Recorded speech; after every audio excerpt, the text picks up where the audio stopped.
Yeah. Can we, Prahlad? Okay. Thank you. Uh, a very warm good evening to everybody. And on behalf of Microlab, thank you very much for gracefully accepting our invitation to be part of this evening's program. This program is a little special to us because we are we have attempted to make this a hybrid program, wherein we have both the audience physically sitting and watching this program, and also we have people who are logging in live for us. So this program is being live streamed to across 16 centers in the country, which would have roughly about 1,000 people watching this. And we also have close to about 3,500 online registrations. So welcome to each and every one of you.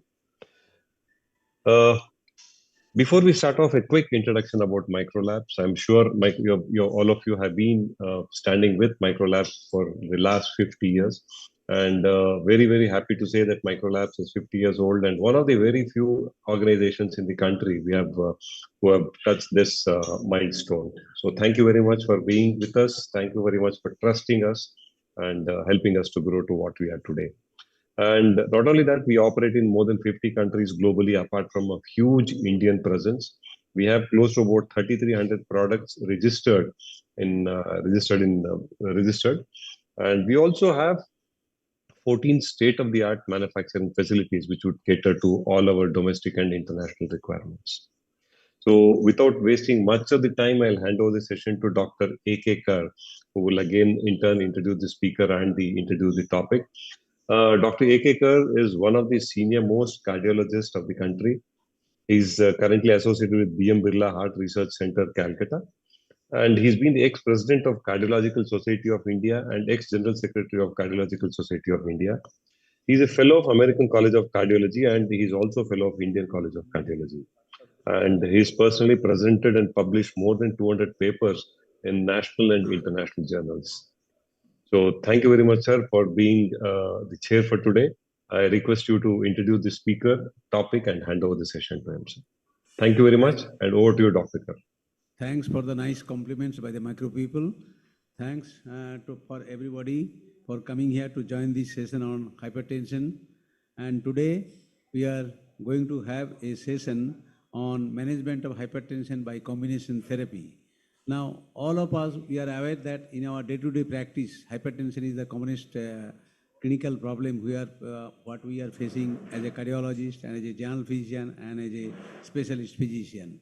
So until and unless we are able to treat the hypertension, which is one of the commonest problem also in India, and you know that the incidence of hypertension is gradually increasing day by day, and at present the incidence of hypertension in adult population is about 30%, which is gradually increasing. So until and unless we treat the hypertension in an effective way to bring down the target blood pressure of 130/70, the incidence of cardiovascular disease, incidence of chronic kidney disease, incidence of retinal problems will increase day by day. So we have to manage hypertension by somehow, either by drug therapy or rarely by some other therapy like device therapy. Anyway, but from our experience, what we can say that in most of the situations regarding management of hypertension, it is very difficult to control hypertension by single drug, or what is called monotherapy. So from the very beginning, we have to start with 2 drugs, and gradually we have to step up the doses, and then also we can have to also add another 3rd drug or 4th drug. So Professor Giuseppe Mancia from Italy, from Milano University, Italy, he is one of the expert fellow in the management of hypertension, and I think he has got vast experience in the management of hypertension by drug therapy. So he is currently serving as Emeritus Professor of Internal Medicine at the University of Milano. And he has published almost 2,000 papers in the different international journals. And he is a past president of Italian Society of Hypertension, European Society of Hypertension, and a lot of other societies and universities he has worked. So today I'll request Professor Giuseppe Mancia from Milano to give his lecture on the effective management of hypertension by combination therapy. Professor Mancia, please. Thank you very much, Mr. Chairman, for your introductory words. And ladies and gentlemen, distinguished colleagues, it's a pleasure for me to be here and have a chance to report to you modern concepts of antihypertensive treatment. Let me just share my slides. Can you see my slides? Yes, sir, we can. Okay. Well, the first slide reminds you something which is very well known, and that is that reducing an elevated blood pressure is highly protected for the patient. This is a huge meta-analysis published not so long ago, and it looks at the effect of antihypertensive treatment on different hypertension-related cardiovascular events in individuals in primary prevention or secondary prevention, that is, those already having a history of cardiovascular events.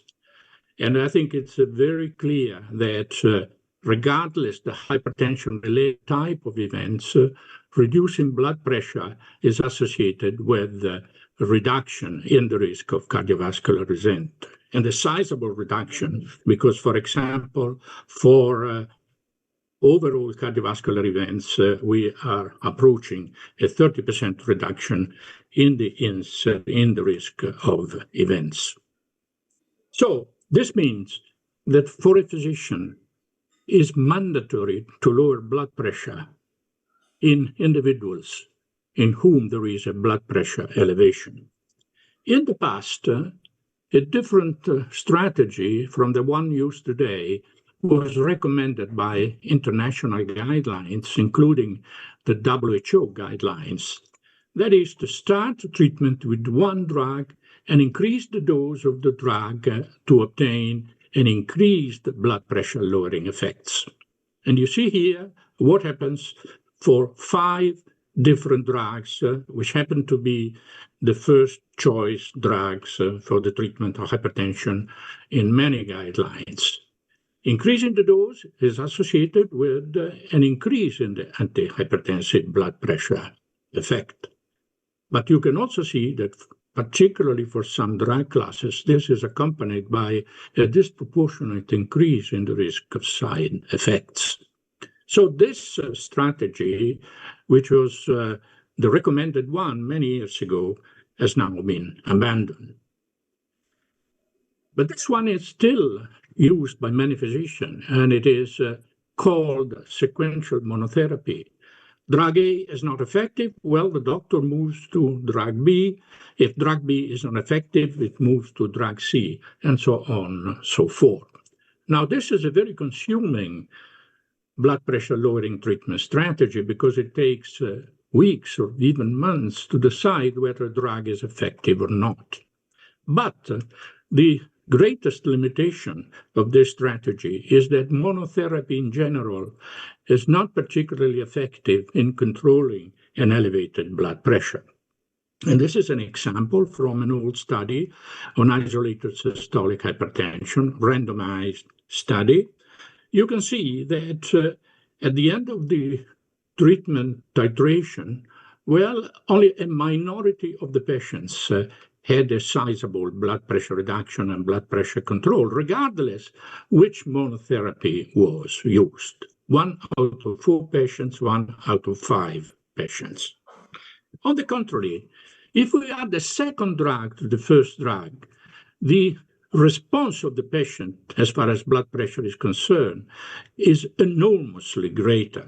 This is a very large meta-analysis, and it is a very famous study, old study, showing what happens if you add a second drug, the green histograms, or continue with the first drug by increasing the dose. And I think it's visible very clearly that if you add a second drug, no matter which the first drug is, the chance of achieving blood pressure control is 4 to 5 times greater.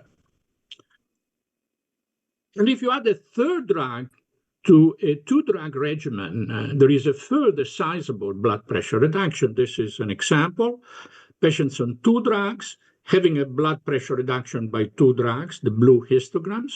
If a third drug is added, the orange histogram, you can see that the magnitude of the blood pressure reduction is clearly much, much greater.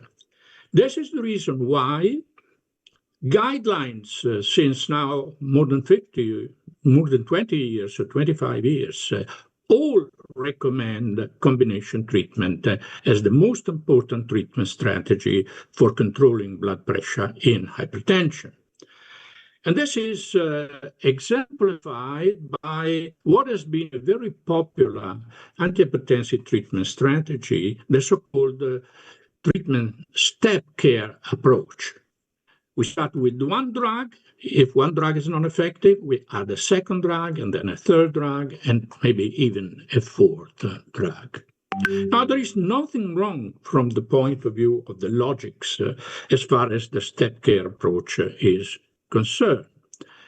And indeed, it is true that most patients need more than one drug in order to have blood pressure control. This is one example from a study which was published a number of years ago, and it refers to the number of drugs used in several well-known trials. And you can see in average number of drugs in these trials was always greater than 2 drugs and sometimes even 3 drugs.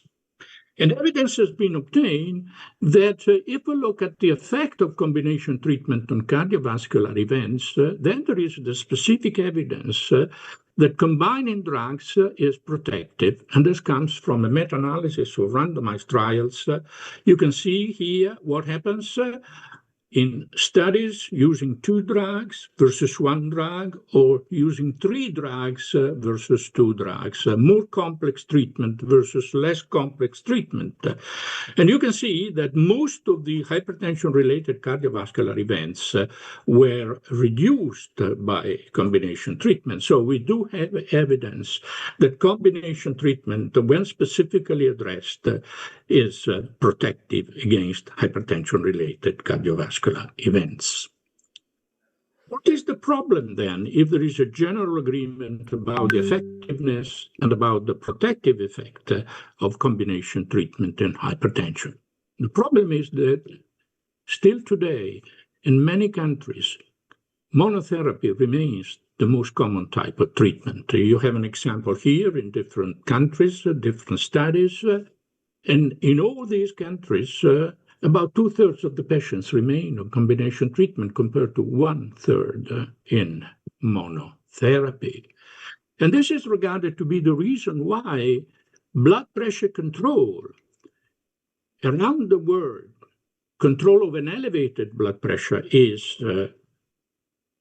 so limited compared to the potential of having a much more expanded blood pressure control. This was the reason why already in 2018, the guidelines of the European Society of Cardiology and the European Society of Hypertension decided to move to a different treatment strategy, abandoning the step care approach. That is, to recommend to start treatment with with 2 drugs rather than 1 drug, increasing the dose of the combination component, and then finally going to triple therapy in absence of blood pressure control, thereby shortening fundamentally, substantially, the titration phase. Now, in the last 5 years, important evidence has been obtained in favor of this new treatment strategy, that is, starting with 2 drugs rather than 1 drug. And the first evidence has been that if we start with 2 drugs, of course, we shorten the titration phase, which is a very delicate phase for the patients, because, of course, the patient doesn't know whether blood pressure is going to be controlled or not, and can have fear that the disease is not manageable. In this study, you can see that patients starting with 2 drugs rather than starting with 1 drug, during the titration phase, there was a progressive increase in the number of patients with blood pressure control. But the titration phase was completed 20% less time in patients starting treatment with 2 drugs rather than 1 drug. And the importance of initiating treatment with two drugs was also visible in several studies by the number of patients who, at the end of the titration phase or even earlier, had blood pressure control. This is a study, the Talent study, which was published a number of years ago, and it was a combination of telmisartan with the calcium channel blocker. And you can see here the percentage of patients achieving control office blood pressure, but also control of ambulatory blood pressure after 8 weeks of treatment. So at an earlier phase of the titration to treatment. And please notice that those starting treatment with telmisartan plus a calcium channel blocker had a significantly greater rate of ambulatory and office blood pressure control compared to those starting treatment with one drug only, that is the combination components given as monotherapy.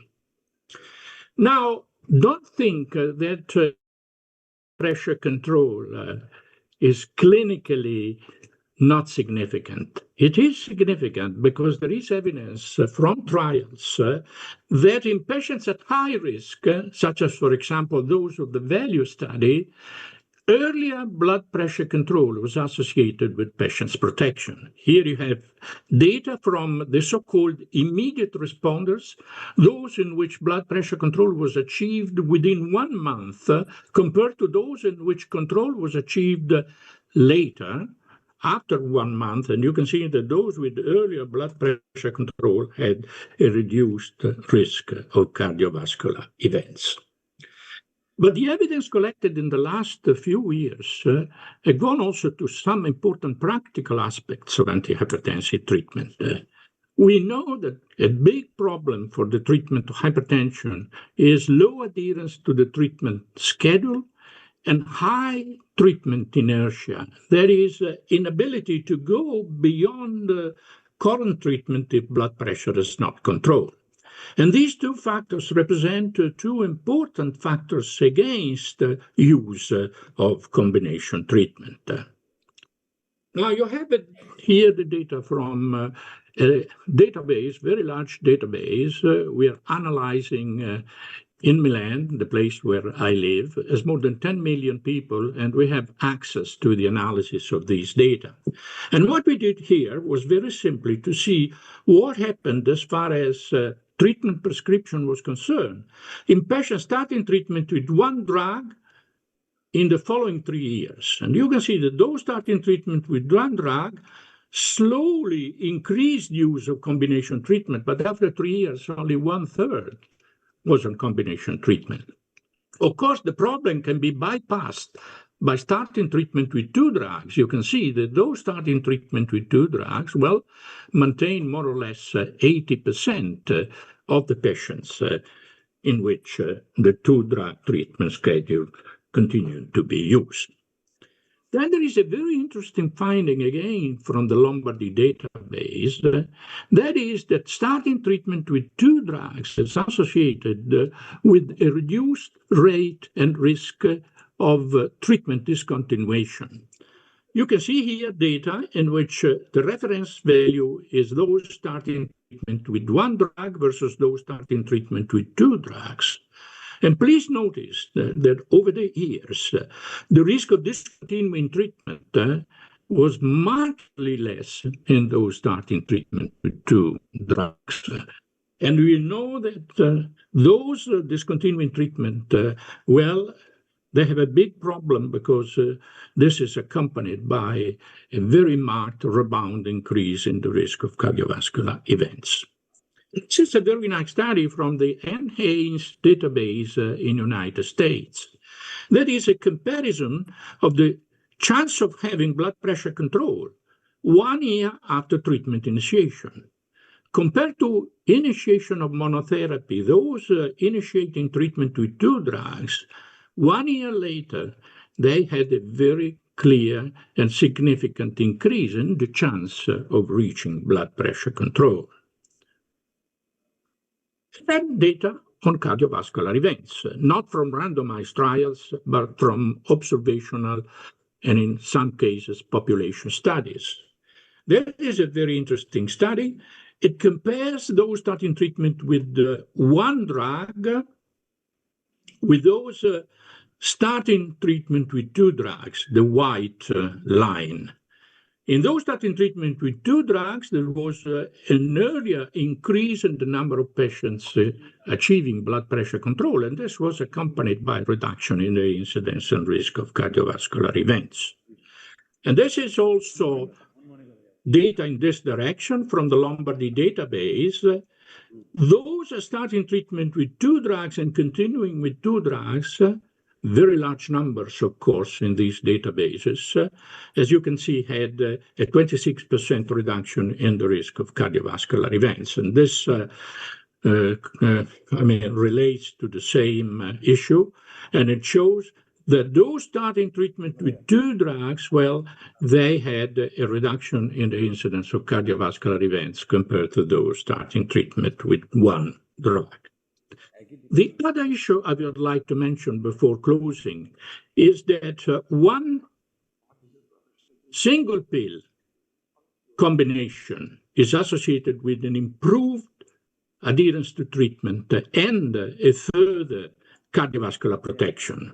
Here we compare starting treatment with single pill combination of two drugs, and you can see that compared to those in which use the same drugs but given separately, there was a significant increase in those being highly adherent to treatment and significant reduction in those having poor adherence to treatment. That is less than 25% of the follow-up time covered by prescription.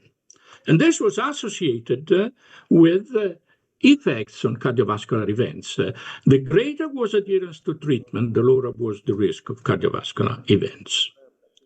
Now, the last point I would like to mention and have to mention is which combinations.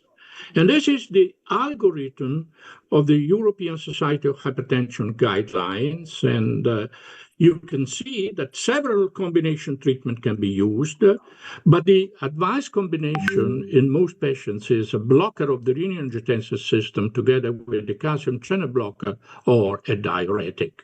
Any other combination, however, can be used, as shown by the figure showing that several drugs can be used in combination with one another. And indeed, there is evidence from randomized trials that many combinations do have evidence that the risk of cardiovascular events is reduced.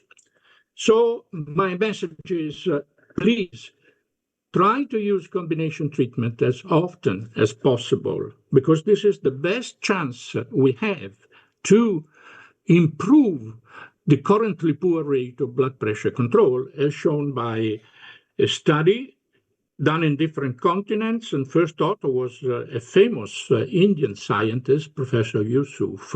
As you can see, out of the large number of patients with hypertension, well, only a minor fraction of the patients had blood pressure below the values we consider to indicate blood pressure control. Thank you very much for your attention.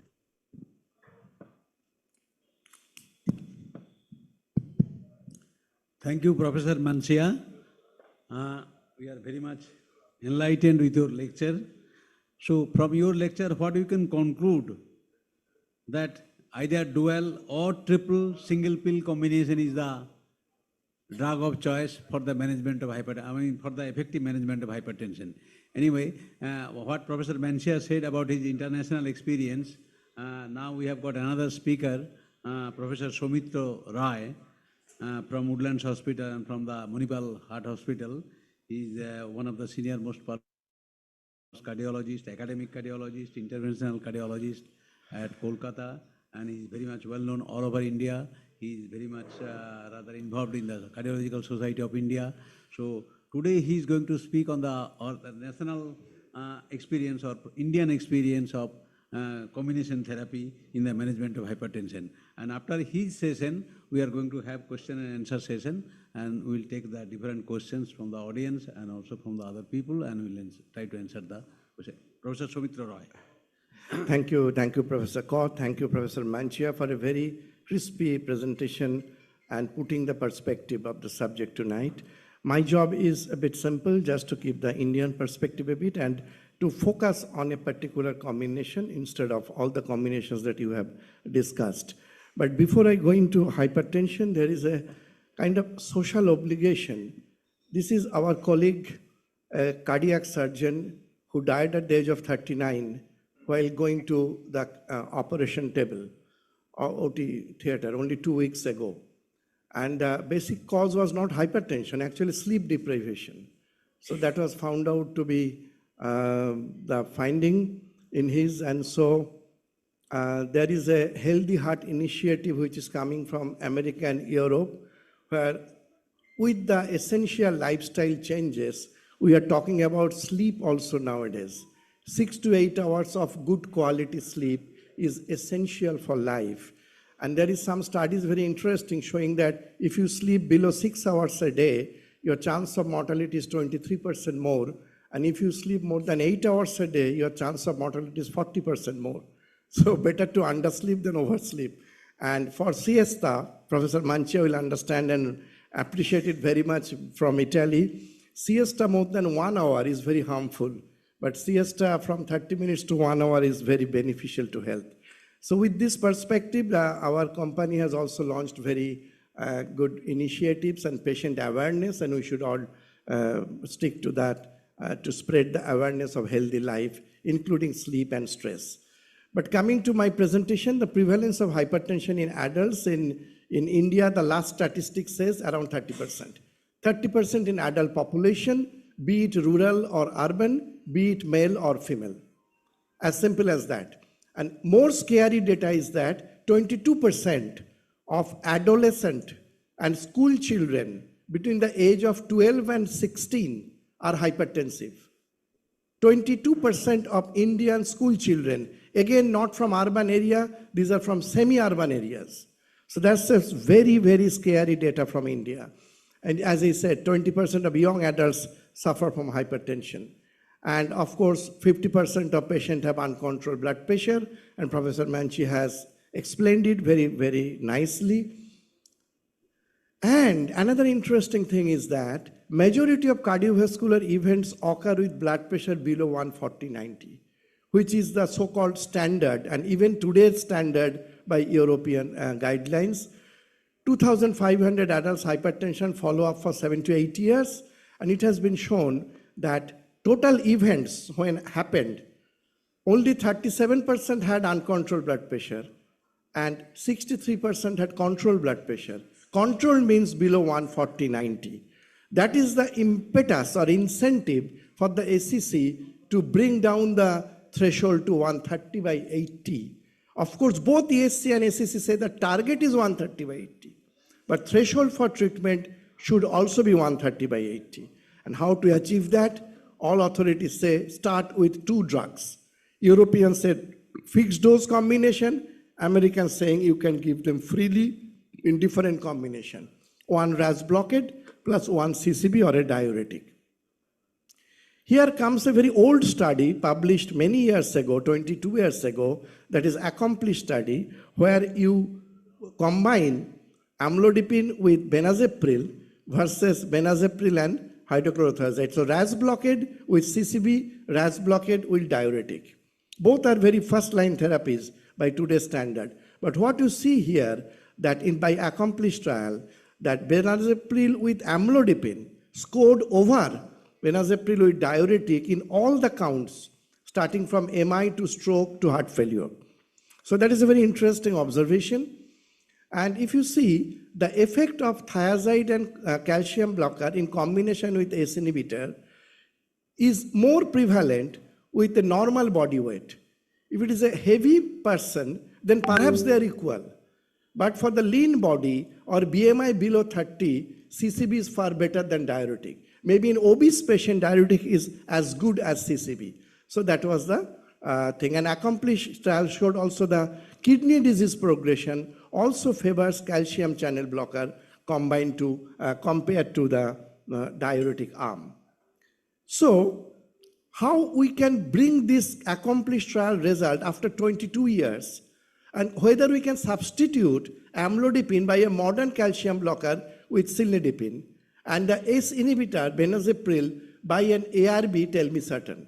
So that remains the question, whether we achieve the same benefit as accomplished. Cilnidipine, you know, is a dual-acting dihydropyridine calcium blocker equal in efficacy to amlodipine, but which does not cause edema and actually can reduce heart rate. Do you take this statement on face? It is equal in efficacy in amlodipine. Many doctors have got the doubt that it is not as good as amlodipine in terms of efficacy.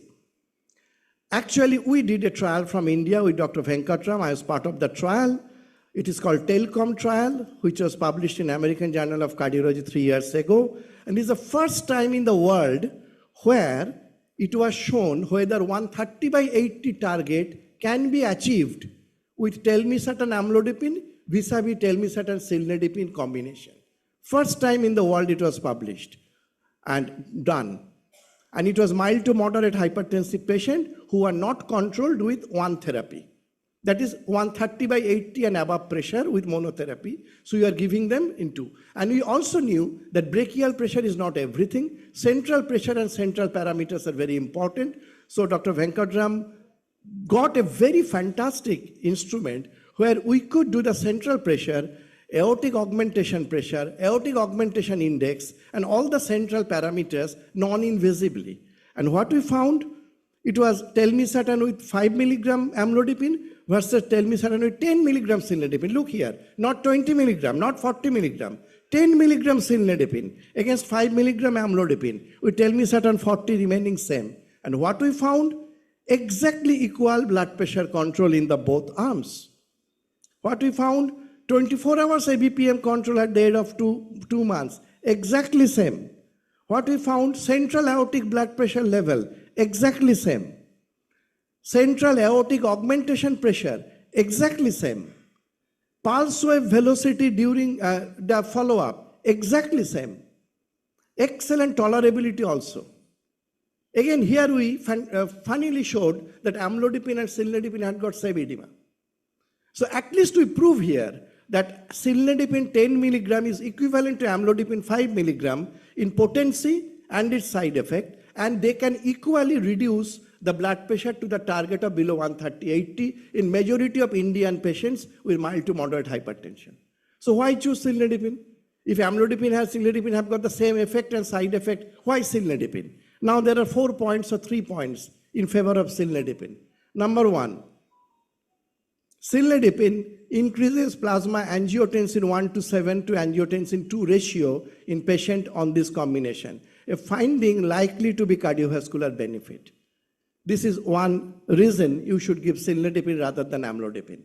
Second point, CCB-ARB treatment significant reduce of urinary albumin-creatinine ratio, whereas amlodipine increases urinary albumin-creatinine ratio. And we now today knows that urinary albumin-creatinine ratio is very important in cardiovascular outcome and overall prognosis. Third point, cilnidipine but not amlodipine prevents increase in angiotensin 1 and angiotensin 2. It prevents. So we don't want angiotensin 1 or 2. ARB actually tries to increase angiotensin 1 and 2. This is the difference between ACE inhibitor and ARB. So ARB makes the angiotensin 1 build up in the body. So once you give ARB, you should give something which reduces angiotensin 1 production and angiotensin 2 level. And that is not amlodipine, but cilnidipine. And also there is some metabolic effects also in terms of obesity and in terms of HOMA and insulin resistance and so on. So these are the positive points of cilnidipine over amlodipine when you prove that they are same in efficacy and maybe same in side effects. Maybe, but we all know that amlodipine has got more peripheral edema, but somehow in our study we could not show that. So in summary, friends, ACCOMPLISH showed the powerful heart, stroke and kidney protection of a calcium blocker RAS inhibitor combination. To transpose that ACE inhibitor and amlodipine combination after 2 decades into present perspective, cilnidipine telmisartan combination, how does it fare? And we could prove even in Indian setting that it is a fantastic combination to achieve the target organ in majority of Indian patients with mild to moderate hypertension, not only the brachial pressure, but also the central blood pressure parameters, with equivalent side effect, but with certain advantages in terms of cilnidipine. And sometimes we say that cilnidipine 10 is actually not sufficient for amlodipine 5. Cilnidipine 20 is good as equivalent to amlodipine 5. But in our study, lo and behold, even cilnidipine 10 was as good as amlodipine 5. But your experience may vary. I admit that. I many times use myself cilnidipine 20, 30 or even 40. But at least there is no side effect even on a higher dose. The attributes of the combination of cilnidipine and an ARB, two newer drugs which advantage over the original accomplished agent, provide superior cardiovascular and kidney protection for patients. And I stop over here and I give back to Professor Kaur. Thanks, Professor Soumitra Roy, for your lucid talks on the management of hypertension by combination therapy of ARB or AC inhibitors plus calcium channel blockers. Now, I have got some query about that accomplished trial, because it was what Dr. Rai has said, that it was a very old trial. I think it was published in 2010 in New England Journal of Medicine. And at that time, this among the AC inhibitors, remember that the molecule which was used there, that is benazepril. But at that time, ramipril also was very much available there in the market. But in spite of ramipril, rather benazepril was used, which is not a common drug. I mean, at that time also, now also it has gone into almost oblivion. So why it was used during that time? And amlodipine, okay, fine, amlodipine is a very strong antihypertensive drug, but it has got some side effects like pedal edema, tachycardia. But now, at this moment, what you said, that a combination of telmisartan and cilnidipine has got a very better effect than those. I think we should not consider this accomplished trial because of that molecule of benazepril. Amlodipine is all right, but benazepril has no, I mean, it has not been used in any other trial rather. So what is your comment about that? I mean, this beauty or plus points or minus points of this accomplished trial? Yes, anything? Yeah. Actually, it was a contemporary at that time. Benazepril was used at that time quite a lot. Though there was not much of event reduction trial with benazepril in future happened, which happened with perindopril or ramipril or enalapril, etc. But for hypertension effect, it was good. It represented ACE inhibitor. It was a standard ACE inhibitor. So now the question is whether ACE inhibitor can be replaced with ARB. That is the more relevant question, rather than among the group of ACE inhibitors. So I think at the moment for uncomplicated hypertension, ARB is a drug of choice because of better tolerance. Long-acting ARBs are available. Most of the ACE inhibitors are not long-acting, excepting perindopril, because even ramipril is not long-acting, but telmisartan and olmesartan are long-acting. Side effect profile is very good, and there are enough data to show their efficacy and safety in uncomplicated cases. Of course, if there is heart failure, if there is ischemia going on, we prefer ACE inhibitor as a RAS blockade representative rather than an ARB. But without those, for a low-hanging fruit like a common day-to-day hypertension, ARB is a more comfortable agent to use, but it has to be a long-acting ARB. Dr. Manchia, Professor Manchia, your comments? I think I agree. No, my comment is, in general, what is important is really to consider giving patients a combination of drugs, a combination of 2 drugs in the majority of patients, and in a fraction of the patients, in combination of 3 drugs. I think all combinations do have evidence of effectiveness in a way. But I agree with you that blockers of the renin-angiotensin 2 blockers, well, they do have an advantage. And this advantage is, of course, the tolerability profile. And we consider tolerability as a very important factor for favoring adherence to treatment. So this is certainly not a minor advantage. Any question from the outside?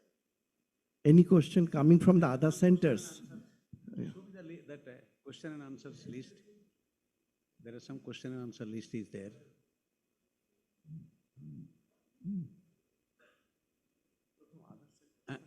And another thing in accomplished trial, most of the patients, they were having uncontrolled systolic hypertension.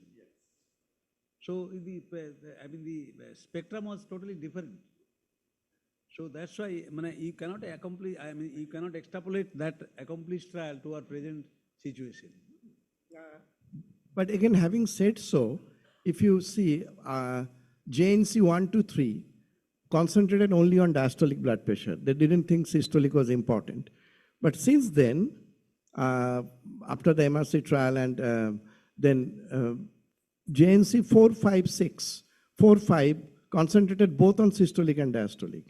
But then JNC 6, 7 said only systolic. And even the biggest trial nowadays, like Sprint trial, they only took the systolic. So diastolic is how much relevant in today's world is still a grain of salt we take, with a pinch of salt, we take the diastolic blood pressure unless it is very high. Though all the guidelines and guideliners say that either more than 140 or more than 90, you have to take the same approach.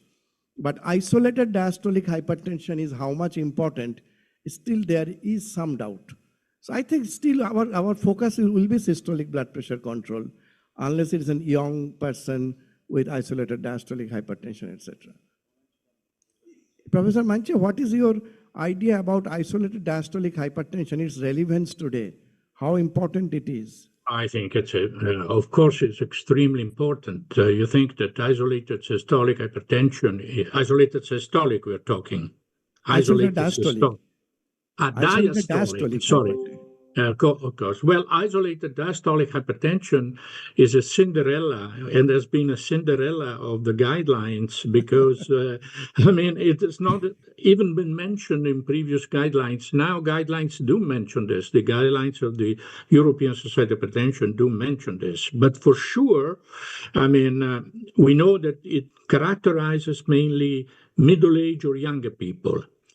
And it is not uncommon, but is not, of course, as common as isolated systolic hypertension in the elderly. And third, we do not have unquestionable evidence. We know that diastolic blood pressure is a risk factor, like systolic blood pressure. But as far as isolated diastolic hypertension, randomized clinical trials specifically devoted to this question are not available.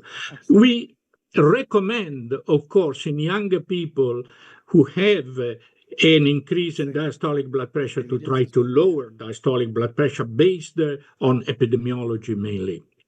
Absolutely. So diastolic blood pressure isolated, we took it in perspective depending on other risk factors. But still today it is not as important as systolic hypertension or isolated systolic hypertension. Maybe it is, but there is no evidence so far. That is the stand. In fact, above, there has been a paper, very interesting paper, showing that in younger people, diastolic blood pressure is epidemiologically more important, but then it progressively goes down and the importance of systolic blood pressure increases, and more or less the turning point is 55 years, if I remember correctly. And systolic blood pressure is by far much more important than diastolic in the elderly people. And indeed, a low diastolic blood pressure, very low diastolic blood pressure in elderly people is a marker of large artery stiffness, and it is associated with a particularly marked increase in cardiovascular risk. Absolutely. And our more day-to-day problem is more while controlling systolic BP, we have got very low diastolic BP in elderly people. We have got 150 by 60 millimeter, and we don't know what to do, whether to increase the medicine. These people are at high risk because they have a stiff arteries. In addition, there is the problem that lowering systolic blood pressure is inevitably associated with lowering of diastolic blood pressure. Yeah. You cannot be selective in lowering systolic blood pressure. So when you have a patient with 60 millimeter of mercury diastolic blood pressure, there is the possibility that lowering diastolic blood pressure is associated with the J curve phenomenon. Yeah. And subepicardial ischemia and coronary disease may precipitate. Now, I will ask one question to Professor Mansia. Now, about the second generation, or you can call third generation calcium channel blockers like cilnidipine, this is much more effective than diuretics in elderly people who are having systolic hypertension. You will prefer third generation calcium channel blockers or diuretics?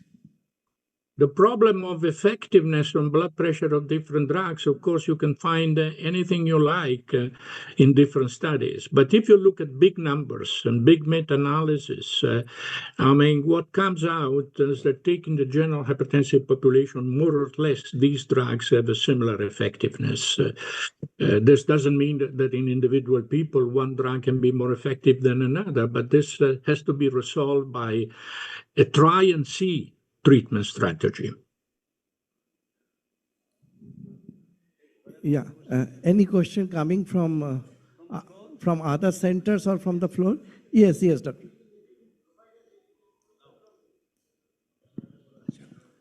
A person who has got labile hypertension, mind it, it's labile hypertension, with the same work throughout the day or the same lifestyle. Today it is systolic is 140, tomorrow it is 160. Day after it is 170, and fourth day it is 130. What to do? How to control with the cilnidipine? She is taking same dose of cilnidipine, or he will daily change it. So, Professor Mancha, the question is that sometimes we see very labile hypertension, very much fluctuating. So, how to adjust doses in these cases of antihypertensive medicine? Because without any rhyme or reason. In an individual with labile hypertension? Yes, sir. This is the question? Yeah. Well, first of all, I mean, labile hypertension is not used too much now today. I mean, I think it's hypertension within the term you more frequently see in the literature. Well, this is a difficult question in a way, because you need to try to characterize what is the average blood pressure level by increasing the number of blood pressure readings and prolonging the observation period. In the end, you may have a better idea of what is the blood pressure regimen, more or less, but it still remains the problem of the lability of blood pressure. So it's one of those issues, not too rare in medicine, in which guidelines cannot help the single physician very much. I mean, the single physician has to try to get the best information possible by increasing the number of blood pressure readings. Yeah, Dr. Chand, actually, in my experience, many of these patients have got overt or subclinical anxiety, neurosis, depression syndrome, and their blood pressure is dependent on the mood, which is not lifestyle. And they also sometimes don't recognize that their mood is fluctuating. So here we have seen very good effect by the yoga concentration technique, yoga pranayam techniques, and focusing technique. And beta blockers may help in such cases to stabilize the mood a bit, because these are basically sympathetically driven hypertension. They're usually not volume or RAS dependent. They're usually sympathetically dependent. So some kind of sympathetic blockage may help in many of your patients. You can try and see. So you don't give you won't advise the patient to daily titrate the dose. No, daily titration never works, sir. Because any blood pressure medicine has got any medicine has need 5 half-lives to attain a stable dose. So if you change today of cilnidipine, its effect will be after 3 days. By that time, the pressure may be automatically low if the patient is more relaxed, and there will be hypotensive effect. So we should not change blood pressure medicine on this unless there is a very high blood pressure, 200 by 130, or very low blood pressure when the patient is falling or postural giddiness. Then we have to either increase or decrease medicine. But within a range we should keep an observation rather than trying to change the dose. Can I add something which Yes, I sir, forgot? please, sir, please. And please. this is a situation in which measuring out of office blood pressure is important.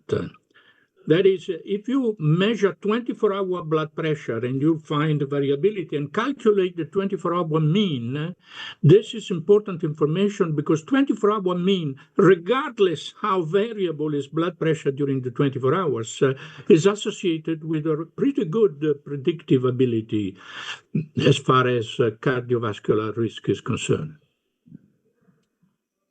This is one question from Coimbatore.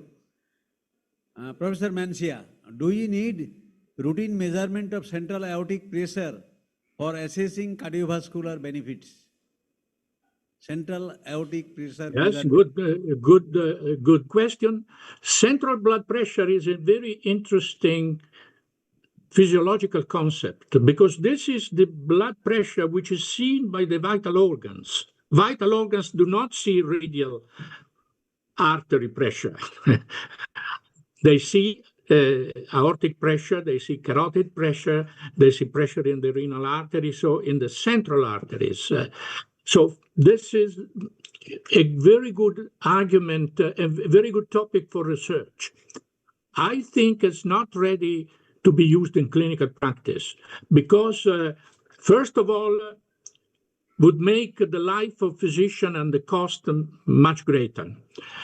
Secondly, it has a predictive value, but it's still not clear whether the predicted value of central blood pressure is better than the predictive value of traditional classical blood pressure. So in my opinion, leave it still to research, but not recommend the central blood pressure for practical use. Not yet, at least. Actually, it should still be reserved for the trial situations to see the efficacy and comparative efficacy of different drugs. And once we are sure that they are doing equally good, we promote those drugs, but don't do the same test on everybody. It's still experimental basis and it's not practicable and it's usually invasive.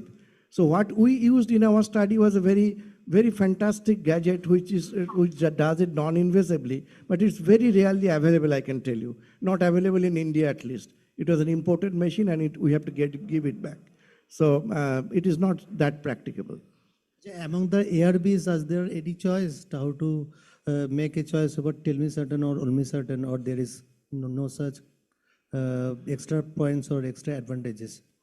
Because so Professor Mancia, among the ARB, how do you choose the agent?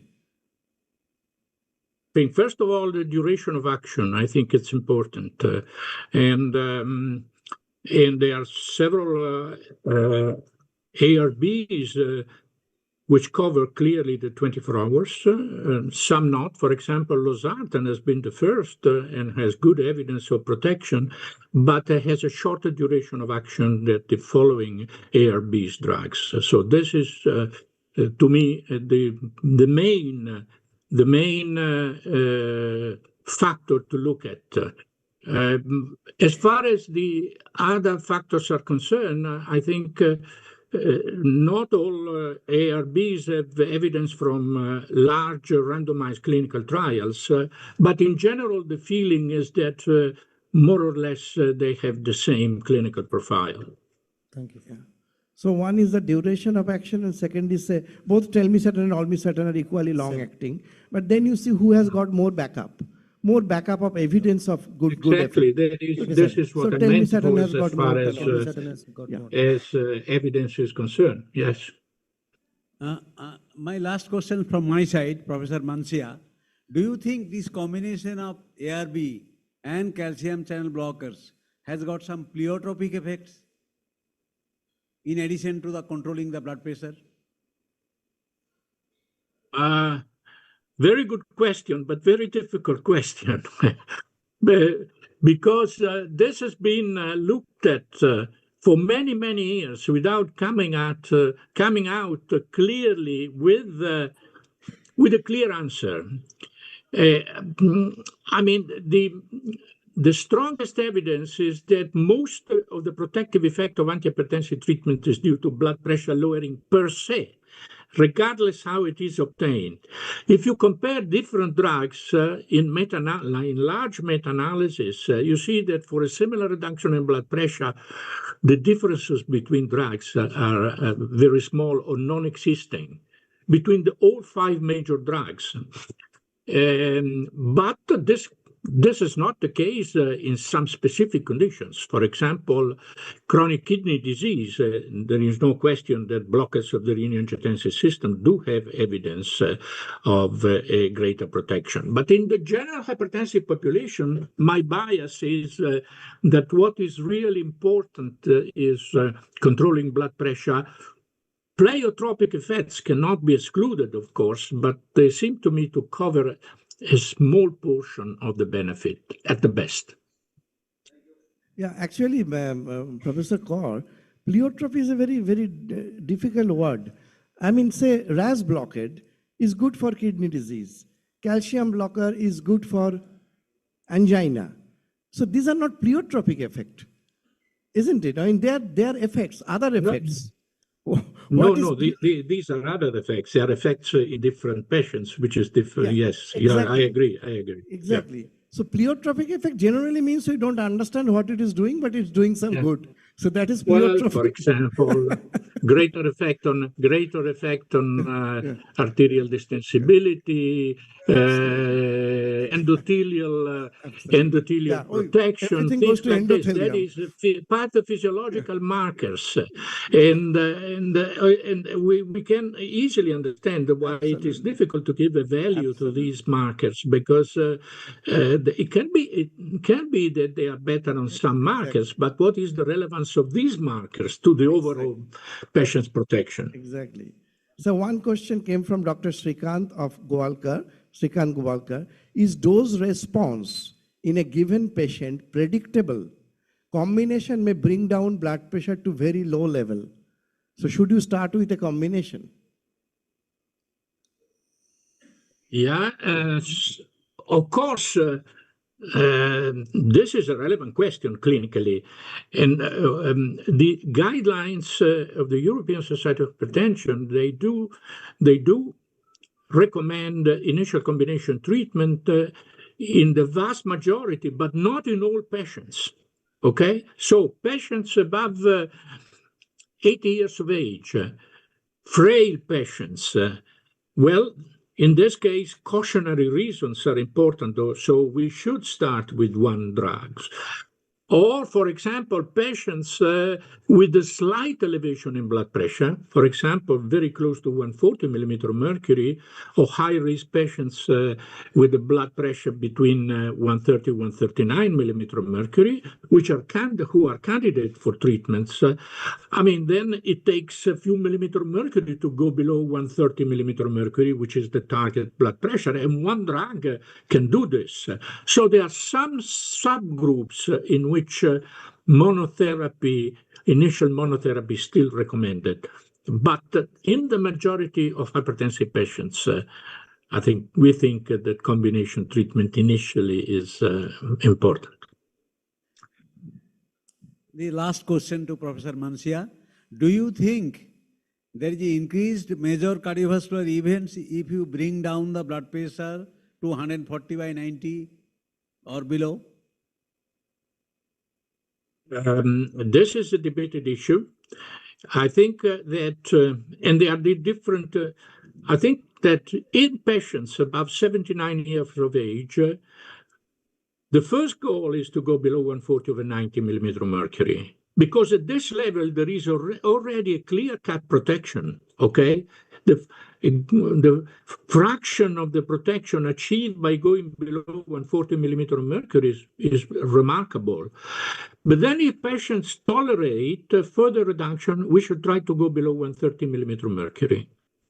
In patients with isolated systolic hypertension, old age, or those above 80 years of age, according to the European guidelines, we should be a bit more careful. That is, below 140/90 millimeter mercury, if treatment is tolerated, but not below 130, because there is no evidence of further benefit, first of all, and secondly, there is the problem of serious side effects, including, of course, orthostatic hypotension. Many thanks to Professor Mancia for taking the trouble to do this discussion with us in spite of the fact that you are at vacation. Thank you. Thank you. Thank you. Okay. Now, micro people. I will also do one yes, vote of thanks, sir. Yes. So, on behalf of Micro Labs, I just want to thank Dr. Mancia for accepting this request and addressing the community of Indian doctors. And especially, I want to thank Dr. Soumitra Roy for accepting, sir, many last-minute suggestions you included, sir. You gave us the space to communicate to and included, and thank you very much, sir, for that space. And Dr. A.K. Kar, I am always nervous to speak to senior doctors, and still, yesterday you asked me to smile, and today the program went off very well. So I want to thank Dr. A.K. Kar for ensuring that that energy is there in the... No, you are not nervous. So thank you very much, sir, for excellent moderation, sir. It was a bit difficult managing the technology part of it also and the question answer session also, but you helped us in supporting this very well. So I want to thank you also, sir. And I want to thank all the doctors who are present here, who has given us this time today. We don't take it lightly. It means a lot to us. Thank you very much for your time. And there are 2,250 doctors listening to this online. And I want to thank all the doctors who are online with us from all the corners of India.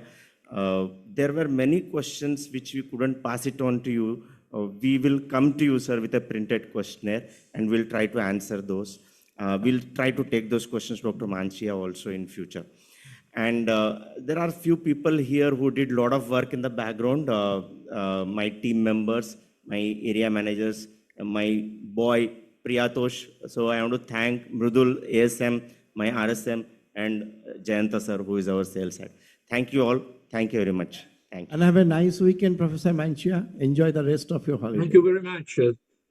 Thank you very much.